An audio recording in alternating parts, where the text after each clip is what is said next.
Je vais vous présenter le hardtop pour le Trackster. Trackster, SSV, quelles que soient les marques, on peut arriver à faire quelque chose. Aujourd'hui, le Trackster, c'est un véhicule qui est énormément utilisé dans la montagne, par les stations, par les agriculteurs. Et il a un petit inconvénient, c'est qu'il projette énormément de boue, de terre, quand on roule sur les terrains. Et on les projette sur le côté du véhicule et sur la marchandise qu'on transporte derrière. Donc le concessionnaire Chaussade m'a demandé si je pouvais faire un carrossage en aluminium pour pouvoir protéger le matériel à l'intérieur du plateau. Suivez-moi. On va fermer la grille.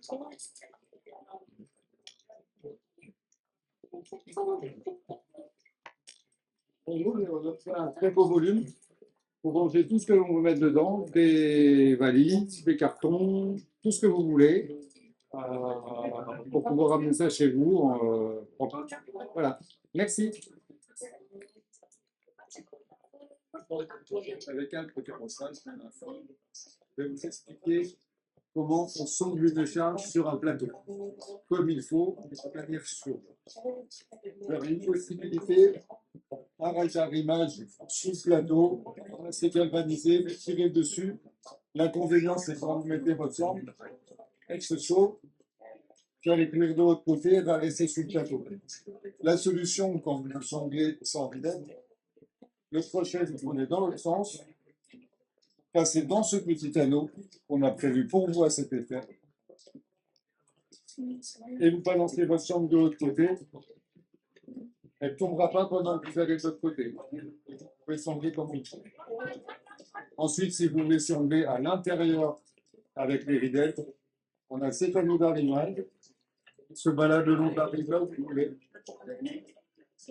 Accrochez dans un sens comme dans l'autre, et vous pouvez aller sangler de l'autre côté. Voilà, vous êtes avec le travailler un petit peu. Je suis dit, je vais reprendre le volant. Non, j'ai les mains toutes sales. Il faut que j'aille me laver. Suivez-moi. Ça, c'est un petit aménagement d'intérêt public sanitaire. Petit vestiaire côté. Vous pouvez mettre votre pharmacie, ce que vous voulez au-dessus dans des boîtes. Et ici, un petit coup de savon. Hop. Un petit peu d'eau. Un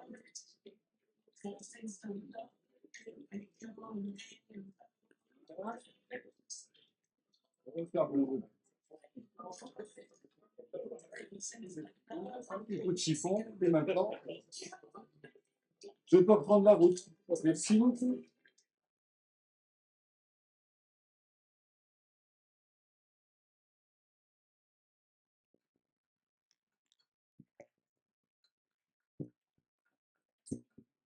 Bonjour et bienvenue. Faites avec le carrossage. Je vais vous présenter un petit chantier. On arrive au bout, un gros chantier même. L'idée, c'était de partir d'un camion de sapeur-pompier, un aménagement pour un toiletteur canin. Donc l'objet, ça va être de s'occuper des animaux. Donc on a une table de travail ici qui va permettre de préparer le chien, le coiffer, le préparer pour la douche, ici, dans ce bac avec des petites protections autour pour les éclaboussures, une bouche. Voilà. On met de l'eau, eau chaude, eau froide. Voilà. L'eau, elle sort, elle va sous le véhicule. On a un bac, un réservoir d'eau grise de 100 litres, effectué par Bibi. Un réservoir d'eau propre, blanche, de 100 litres. Un chauffe-eau de 25 litres, parce qu'il ne faut quand même pas nettoyer le chien avec de l'eau froide. Et voilà un petit peu pour ce qui est de l'eau. On est sur un camion de sapeur-pompier qui a été gardé en état, qui n'a pas été complètement démonté. Donc ce qui est super pratique, c'est qu'on peut régler la hauteur, descendre. On peut donner de l'inclinaison. Je vais y arriver. Il va aller jusqu'au bout. Voilà. Donc là, je vais lever dans l'autre sens. On voit l'eau qui coule par là. Et voilà.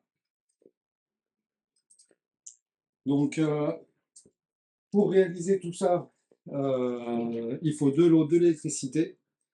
L'électricité doit nous permettre de faire à peu près 3 à 4 chiens dans la journée avec la résistance de chauffe de l'eau et un séchoir.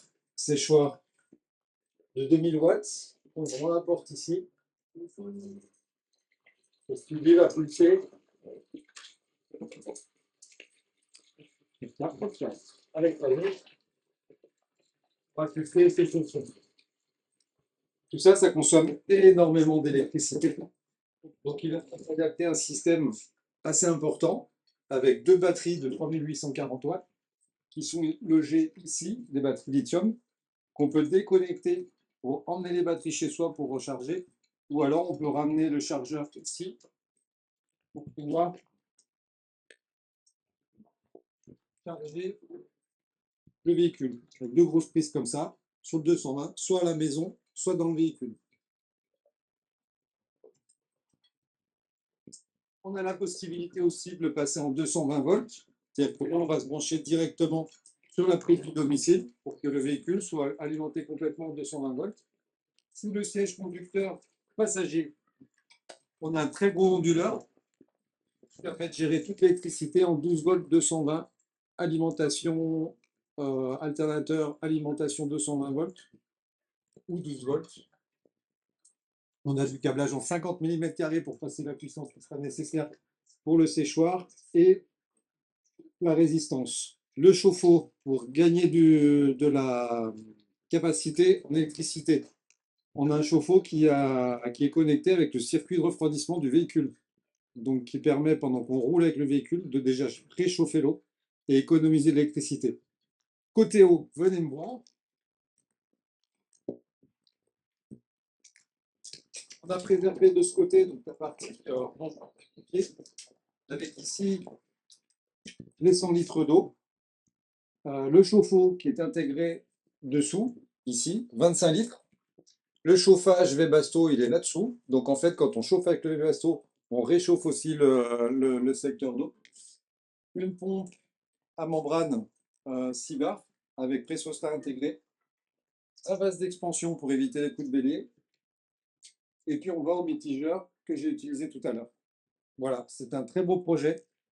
On est content d'arriver au bout parce que ça a été assez long pour une première expérience avec ces quantités d'énergie et ces capacités d'eau nécessaires. Voilà, donc merci de m'avoir écouté et puis si vous avez des projets, n'hésitez pas à nous contacter. Merci beaucoup.